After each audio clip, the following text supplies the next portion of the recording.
Spencer Lawrence, what do you think estate agents could learn from other industries to be better estate letting agents? Talk to me.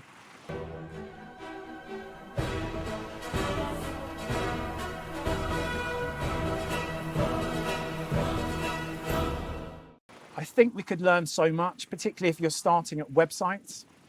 You know, look at websites that you find fantastically easy to use. You arrive at them on day one and you just intuitively know how they work. Where's your call to action?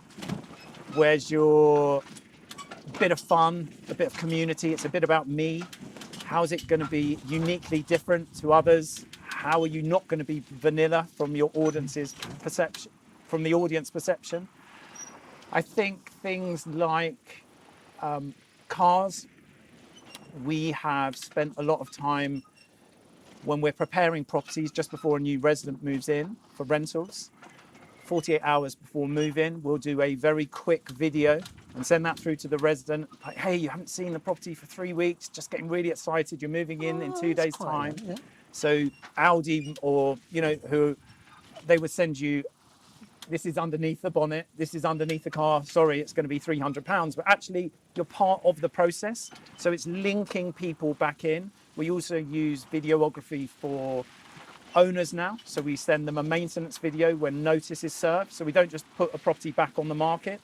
We'll go down, do a maintenance video. This is what has to be done now. This is what would be nice to do.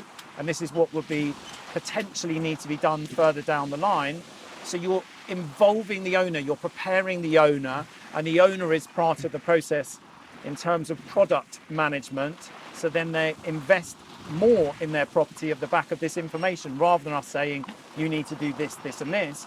It's bringing everyone round the table to discuss what's going on. Why do you think that people like the car industry are almost like decades ahead of estate agency? I mean, this sounds, and letting agency, because this sounds really basic, but I must admit, if I was a landlord or a tenant, this sounds amazing. I think we just need to be a bit braver and buck the trend. And I think we just become hamsters in the wheel and we just repeat the same thing.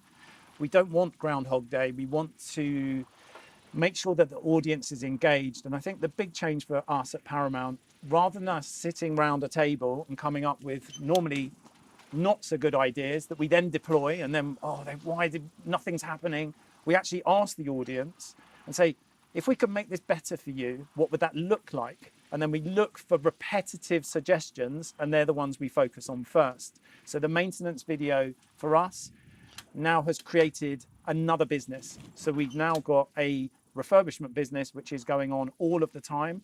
And at the moment, we've got over 60 opportunities where the resident has served notice and we know planned works are happening. So now we're able to let off market to qualified applicants rather than having to go through the portal scenario. So it's a sort of bespoke property service that we came up with the idea last Monday, and we let 2 flats last week off the back of it. Sounds so simple, but quite often the best things in life are, aren't they? It's to try and, this is what we talk about, is simplifying every single process in the office. Ask the audience, measure and adjust around the information that they give us. Because if you don't measure and adjust around your audience, how do you know you're doing the right thing? You're just guessing. Wise words. Thank you for your time today. Thank you.